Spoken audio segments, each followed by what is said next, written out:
name is Dave Reske, CEO of Nowspeed Marketing, and welcome to this edition of Marketing in the Now, where we talk about the best ideas in digital marketing. And my guest today is Lindsay O'Brien, who's the head of marketing and operations at Predictive, where she built the marketing function from the ground up, and she leads a lean team across brand, demand gen, product marketing, content, and RevOps. She spent over a decade in B2B tech, leading content, product, and demand gen strategy for all kinds of companies. From small companies, bootstrapped to PE-backed. Lindsay, welcome to the show. Thank you so much for having me. Wow, as I say that whole introduction, it just sounds exhaustive. It sounds like you're working really hard, working on brand, demand gen, product marketing, etc. Is there one piece of that pie that you like and enjoy more than any other, or do you like them all equally? I I do enjoy being a marketing generalist. That's so much fun for me to not be tied to this narrow job description, but to branch out. I started my career in content marketing, moved over to product marketing, and then demand gen. So I think those three areas are typically where I tend to focus. But as a leader of a lean team, I just put on any hat that I need to and help empower my team to do the rest. That's great. Well, we're going to talk a lot about that in this conversation. And I was thinking about you this morning as I was trying to write a blog post. And I think one of the hardest things to do for me anyway, is to stare at that blank sheet of paper and start writing. And the issue you and I have been talking about is how to be a founding marketing leader in a company. It strikes me that there are many similarities, right? When you're a founding marketing leader, you almost have a blank sheet of paper. Maybe there's a Yeah. company and a team and a concept, but it's a pretty blank sheet of paper from the marketing perspective. How do you approach being a founding marketing leader in a company? Yeah, that analogy is great because you almost have that same blank page syndrome that you have whenever you go to write something. The way that I approach it and the way that I approached it when I came to Predictive is I first talked to everyone that was at the company, understanding what the goals are, what's working, what's not working. And, this is the first time that I actually came to a company that the brand hadn't even been launched yet. So it was even earlier than just launching the marketing function. We had to launch the entire brand publicly. And that included, you know, rebranding, creating this new logo because to date it had only been created by the founders and the product team. We also had to do a whole brand and positioning and messaging. And then what I did was I mapped what the company goals are. Are our company goals? What are we trying to achieve this year? And what is marketing best positioned to do to make the greatest impact to make progress on those goals? From there, I take a skills assessment of what types of skill sets we need on the marketing and operations team. And then I figure out where am I best suited to make the greatest impact, and then identify that gap analysis of the other skills that we need on the marketing team to create that strategy and achieve those goals. So you group those different skill sets that you know you need based on what the marketing team needs to achieve, and then figure out what roles are best to achieve them. So for me, it was a product marketing role that was the first hire, but I wouldn't say that that's the first hire for any team. What I've learned in this role is there's no right or wrong way to build a team and to build a marketing strategy. It all has to map back to those company goals and how marketing is positioned to best achieve those. Yeah, that makes a lot of sense, and I love the structured process you're using to think about all of that. Um, it strikes me that as a founding member of a team, often you could be in a situation where the CEO or the rest of the founding team says, "Hey, we need leads right away. So like, we really just want you to create demand and help us sell the product because we really need revenue, right?" So that is probably not a an unusual thing to But do. very familiar.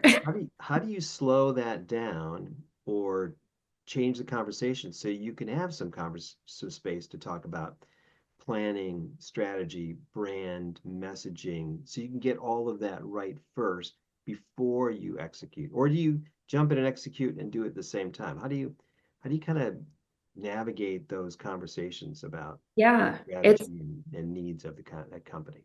it's really tough. So the way that I go about it and the way that I think about it is, as head of marketing, you need to educate the rest of the company on what marketing is and what the role is. And again, going back to the company goals, how marketing is going to help achieve those goals. So everyone tends to think that they can do marketing because they see marketing everywhere. And that's where that education comes in of what needs to be done from a marketing standpoint in order to achieve the goals. And how I typically approach this is I meet with the founders. Communication is everything, first of all. So need to have that open line of communication. And from there, it really just goes into what do we need to do? What do we need to get done? And the way that I like to think of it is the Eisenhower priority matrix. So to your point, you can't just do all brand awareness and not drive any revenue. You need to balance everything. And the way that I use the priority matrix is I take everything that marketing has to do and identify the time intensity and the impact that it has. So those low time intensive but high impact tasks are likely your quick wins. So balance those with the high time intensity and high impact. Those are your major projects. So between those two, it really needs to balance out. So you always need to create brand awareness because most of the time your audience isn't in market for your solution. So you keep needing to build that brand awareness and that trust while you're creating the demand. I'm a big believer you can't have demand without brand because no one knows you. So needing to build that trust and that ultimately that trust can lead into a nice pipeline. I love that. You can't have demand without brand. So that kind of settles the argument about do we do brand awareness or do we do lead gen? You have to do the brand awareness. Yeah, Yeah, you have to do the lead gen.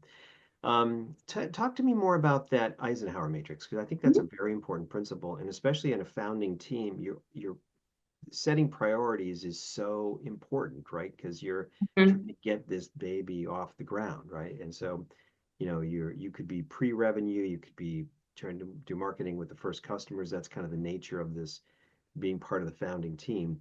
So, how do you use this tool that you talked about thinking about the time involved and the impact practically as you think about these different competing marketing priorities? Yeah.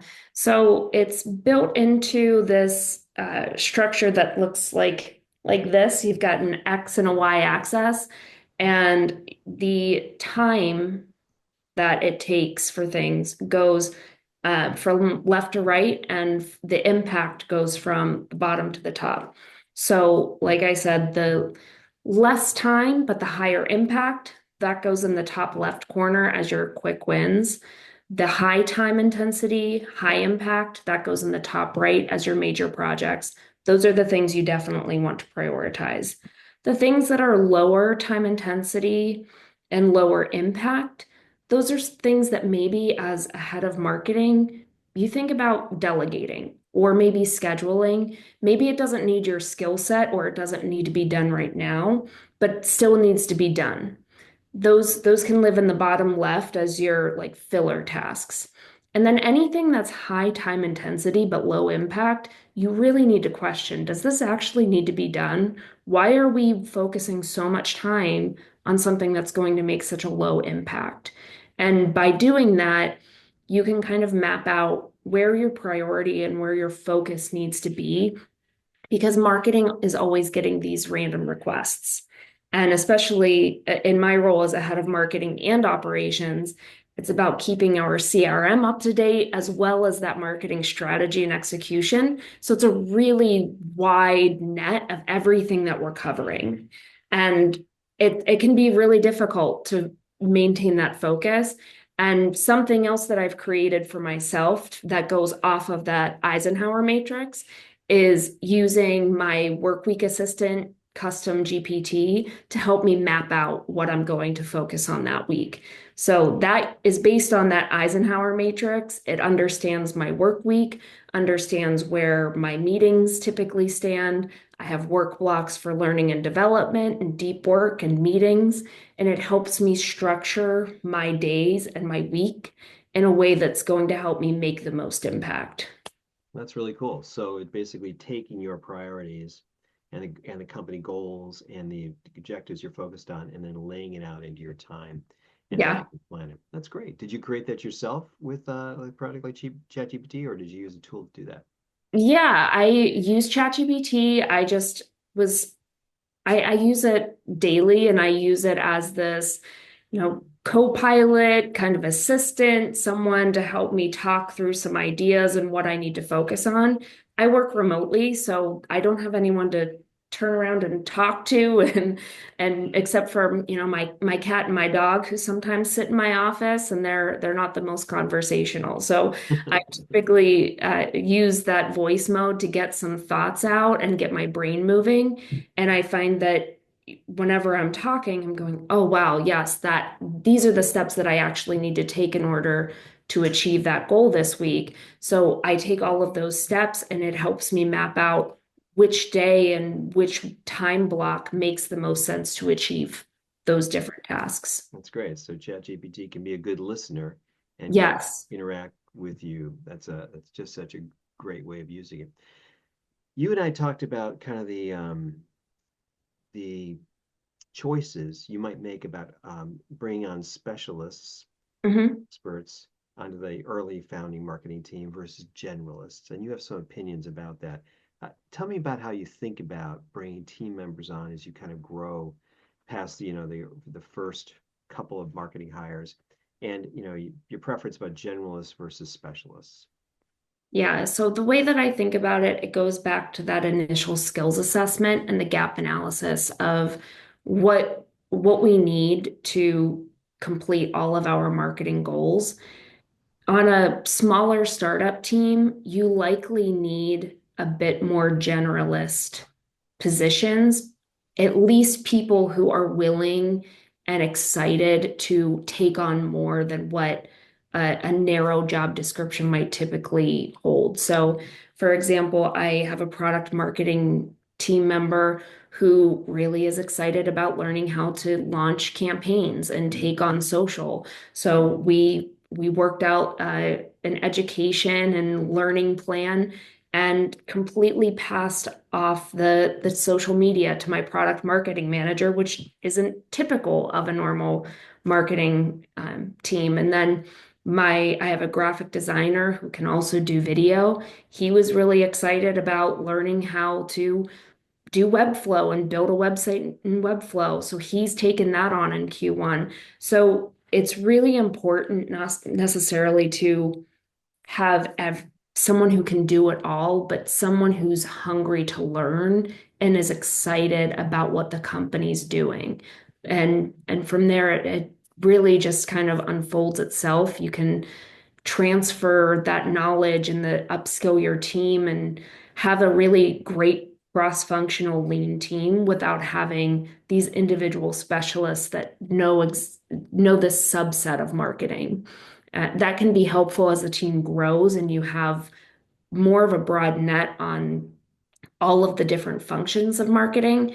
But in my case, building that team from the ground up, you need to have more generalists than the niche specialists. Yeah, that makes a lot of sense. And then how do you balance bringing in experts versus training people up? Because imagine, Hmm. you could teach somebody or Webflow, let's say, Yeah. um, or you could hire a contractor or an agency or, another employee that's an expert in that area.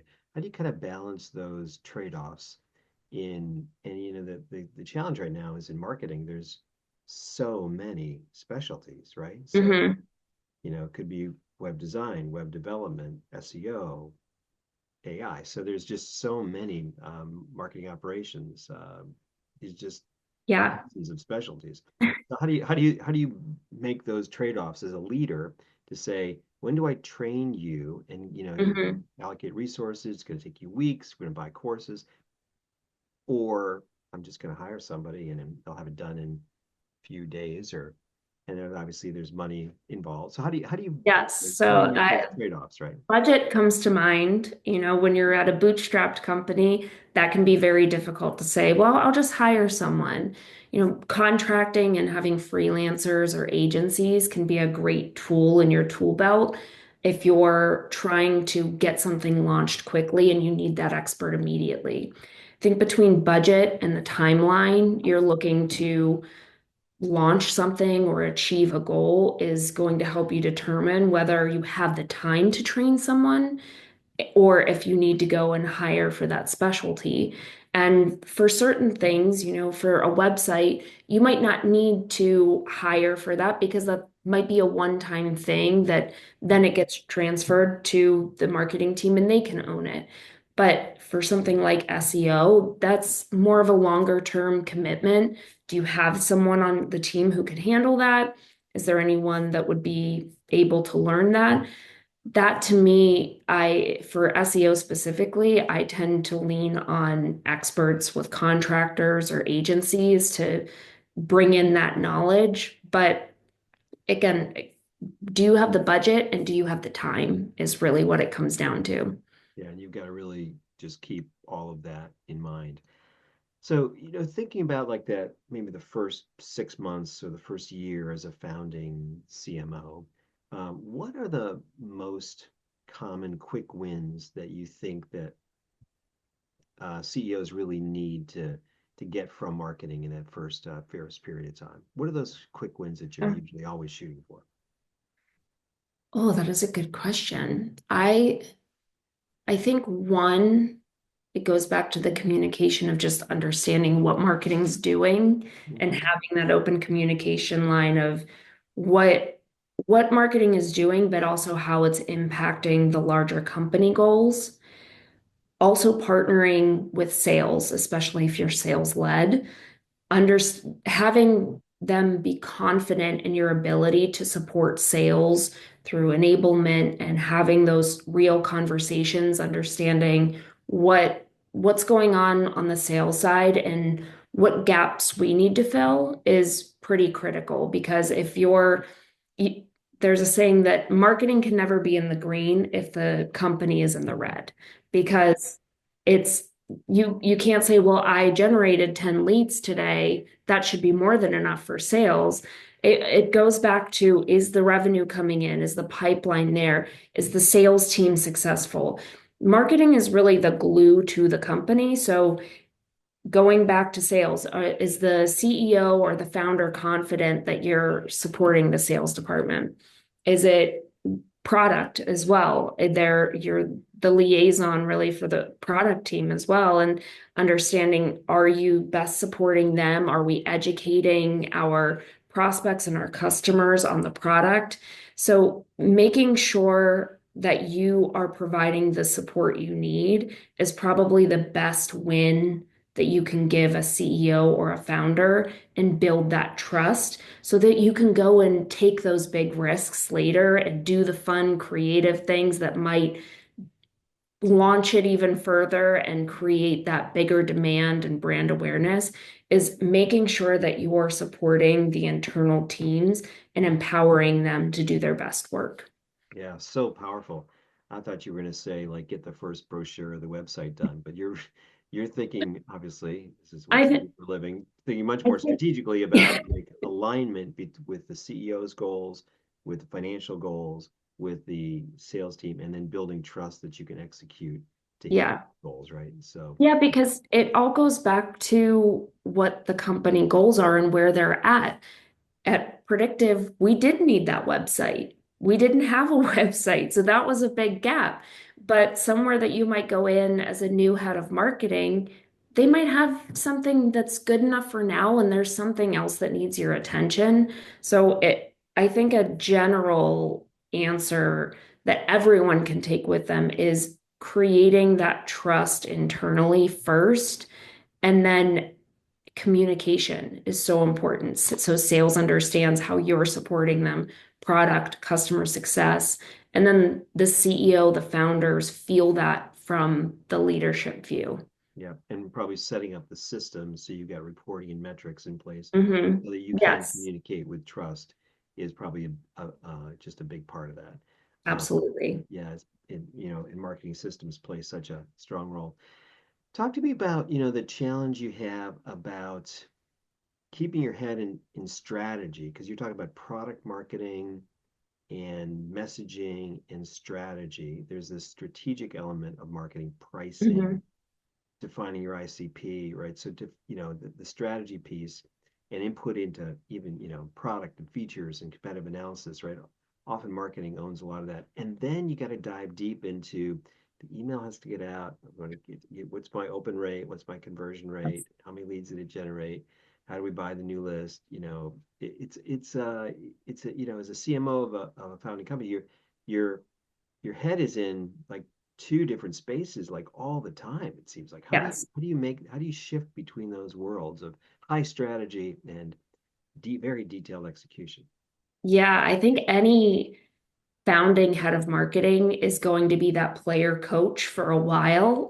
And it's tough. There is no easy way to overcome that. What works best for me is having those blocks throughout my week that are pretty consistent day after day. So I try to keep the same block for meetings throughout my week. I try to keep my same deep work or learning and development blocks. And then that way it helps me understand when my brain needs to make that shift. It's not perfect. It's not, you can't always abide by those blocks, but that's the best way that I've found that I can switch gears a little bit more easily. That I know I have from 9 to 10 to plan. And then I have my meetings from 10 to 12. And then from there, I have my deep work block. My brain at least has a sense of when it's going to need to shift gears so that that transition's a little bit easier. But balancing strategy with execution is definitely not something for the faint of heart. Yeah, it's a powerful skill, and I love the way you talked about blocking out your day so you kind of have easy ways to think about making those shift. And I also love what you just said about being a player coach. Hmm. And not everybody can do that. Some CMOs, when they reach a certain level in their career, don't want to touch the CRM anymore. They don't want to really go into the email application anymore. They don't want to go into Google Analytics anymore. They don't want to like look at, I don't want customer to dash get into the details like the that. leads Yeah. and the data, and so it takes a certain type of person who can be technical enough to get into all of these systems and know what it means and know what goodness is.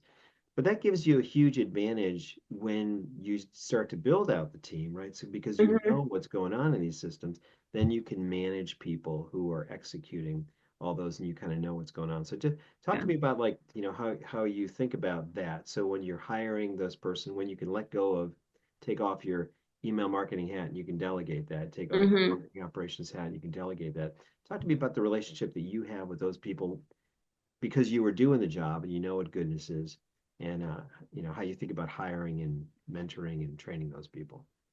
Yeah, it's definitely tricky. And for me, I like knowing all of those different areas because, to your point, I know what good looks like, but I also am able to observe when someone does it better than me, and that's even more exciting because then I know that that's something that they can own completely. Whereas if I need to cross-train or upskill someone, I probably need to stay on that for a little bit longer while they get a good feel of it and understand for themselves what good looks like.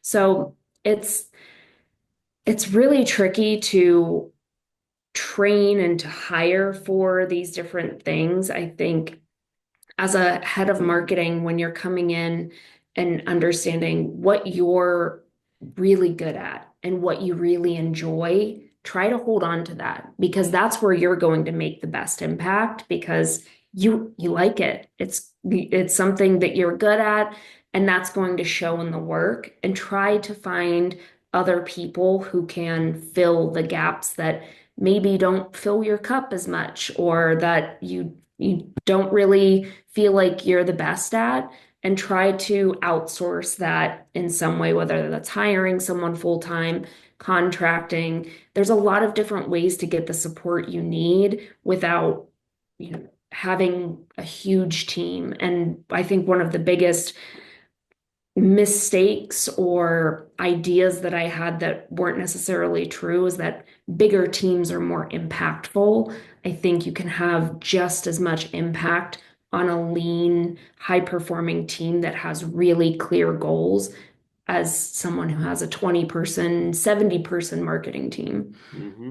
Yeah, it takes different skills to manage all that.